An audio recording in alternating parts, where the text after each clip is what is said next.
Dans ce tutoriel, je vais vous montrer comment réparer le son qui ne fonctionne pas sur votre ordinateur PC, étape par étape.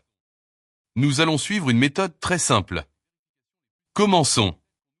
Tout d'abord, il faut commencer par les vérifications les plus simples, celles qu'on oublie parfois. Regardez en bas à droite de votre écran, dans la barre des tâches. Vous voyez l'icône du haut-parleur.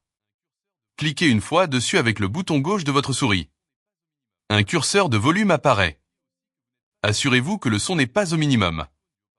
Vérifiez aussi que vous n'êtes pas en mode muet. L'icône du haut-parleur ne doit pas avoir une petite croix rouge à côté. Si c'est le cas, cliquez dessus pour réactiver le son. Maintenant, vérifions que le bon périphérique de sortie est sélectionné. C'est une cause très fréquente de panne de son. Faites un clic droit sur l'icône du haut-parleur dans la barre des tâches. Dans le menu qui s'ouvre, sélectionnez Paramètres du son.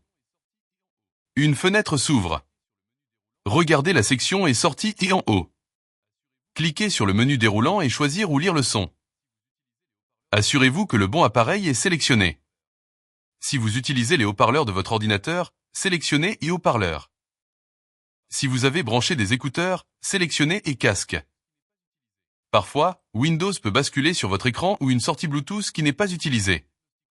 Si le son ne fonctionne toujours pas, nous allons maintenant utiliser l'outil de diagnostic automatique de Windows. Cet outil trouve et répare tout seul les problèmes courants. Toujours dans la fenêtre des paramètres son, descendez tout en bas. Repérez la section Avancée. Cliquez sur le bouton et résoudre les problèmes de son courant. Une nouvelle fenêtre s'ouvre, l'outil de résolution des problèmes audio. Windows va maintenant analyser votre système et proposer des correctifs. Appliquez les correctifs s'il en trouve. Si vous avez testé toutes ces méthodes et que votre son ne fonctionne toujours pas, le problème est probablement matériel. Testez vos écouteurs sur un autre appareil comme votre téléphone.